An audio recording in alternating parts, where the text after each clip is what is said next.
Hola, sóc la Maria Fernández, tinc 25 anys, sóc periodista i toco la guitarra i estic aprenent a tocar el piano. Bé, i la presentadora dels esports del 324.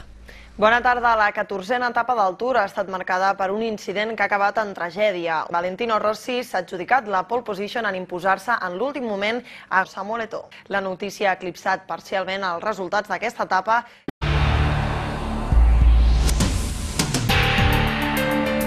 Vinga, comencem l'autòpsia amb una pregunta intel·ligent. És veritat que presenteu les notícies sense pantalons? No és veritat. He vist algú amb pantaló curt i amb americana i camisa, però no és veritat. I en el cas de Maria Fernández? No, tampoc. Quina feina tan dura, treballar 5 minuts cada hora, no? Treballem molt, perquè estem preparant, només 2 persones estem preparant tota la informació d'aquells 5 minuts. Esclar, no ha de ser gens fàcil concentrar-se per repetir els 5 minuts cada mitja Però hora. no sempre, Si us fixeu, a vegades variem trossets. Va, una anècdota típica de teleprompter. Una vegada va ser molt bo perquè tenim al costat del prompter, de la taula, hi ha una botonera amb els botons per passar les notícies del prompter per si et diuen aquesta s'ha saltat, vés a la següent, que no tenim temps. I entre aquests botons n'hi ha un que és perquè el prompter passi al revés. O sigui, en comptes d'anar cap a dalt, que tu vas llegint, va cap a baix. No sé per qui el fa servir ni per què serveix. Però una vegada en directe vaig apretar aquell botó i, clar, anava llegint i la notícia anava passant al revés.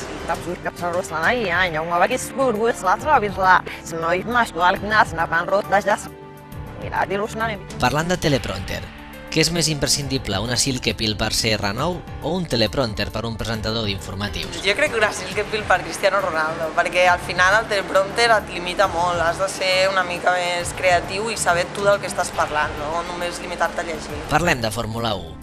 Qui té la pole en els esports de TV3? Laia Ferrer o Maria Fernández? Home, Laia Ferrer, mare meva, Laia és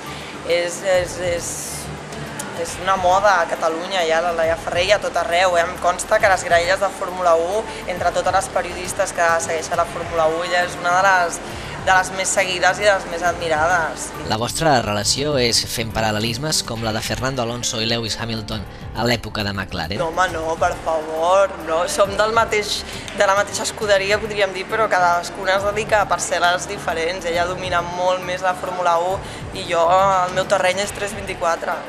Sí. Si volem entrar a treballar a TV3, ho tenim més fàcil si diem que som de l'Espanyol? Per allò de la paritat. No, jo crec que és igual de complicat, el que passa que sí que agraeixen que hi hagi, no es busca això, però sí que s'agraeix que hi hagi una representació d'una mica de tot allà.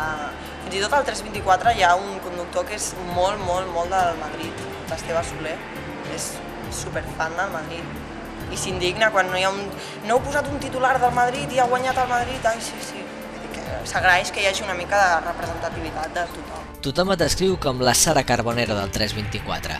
T'agrada que destaquin aquesta faceta de tu? Realment agraeixes, dius, ai, gràcies, no? Però d'altra banda penses, vale, però t'has fixat realment en com treballa, o sigui, no per dir que bé treballa, sinó perquè a mi m'interessa millorar la feina, no? I clar, sempre esperes el consell aquell, ai, t'he vist que tal, que això ho hauries d'haver explicat al revés, tal, no? Ai, quina americana més maca que portaves avui. I això ja tinc la meva àvia, que això ja m'ho diu. Ara una de les preguntes que més preocupa a l'audiència.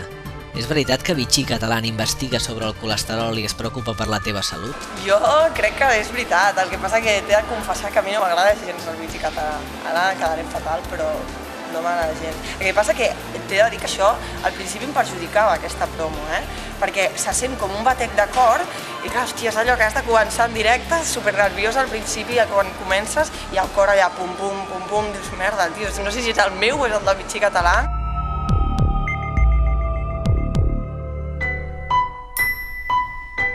Voldries una Catalunya independent? Sí, amb matisos. Un consell professional a Mercedes Milà. Que recuperés la seva autoestima. De qui et posaries una foto a la carpeta? És molt poc popular, però d'Henry. A qui enviaries a una illa deserta? A qualsevol de Ràdio Marca. La pregunta que humanitza. Com t'agrada la roba interior? Còmoda. Còmoda i tirant de nena petita. Què en saps de la comarca del Garraf? Que és molt maco, que hi ha moltes vinyes i que a partir dels túnels de Navall és un altre món. És veritat que fan poesia eròtica i interpretacions de les mateixes a la redacció de TV3? Sí, tenim dos grans improvisadors que són... Per acabar, què t'ha semblat la nostra autòpsia? El vídeo és fantàstic, una entrevista molt propera, molt senzilla i m'he sentit molt còmoda. Amb lo de senzilla et refereixes a simple? No, és en to... No, és una valoració positiva perquè és important saber condensar tota la informació en preguntes senzilles però complertes. Doncs moltes gràcies per tot i... Ara és el moment del regal, no? O és que aquest any ja no hi ha regal? Aquesta temporada no hi ha regal? Doncs no. O sigui, venim aquí, fem l'entrevista i res, no hi ha regal, ni obsequi, ni res, ni unes entrades per al teatre, res. Ens sap molt de greu, però no hi ha res. Com en Sandro Rossell, aquest any hem aplicat una política d'austeritat, tot i que sí tenim recursos suficients per regalar-te un moltes gràcies, molta sort i fins aviat.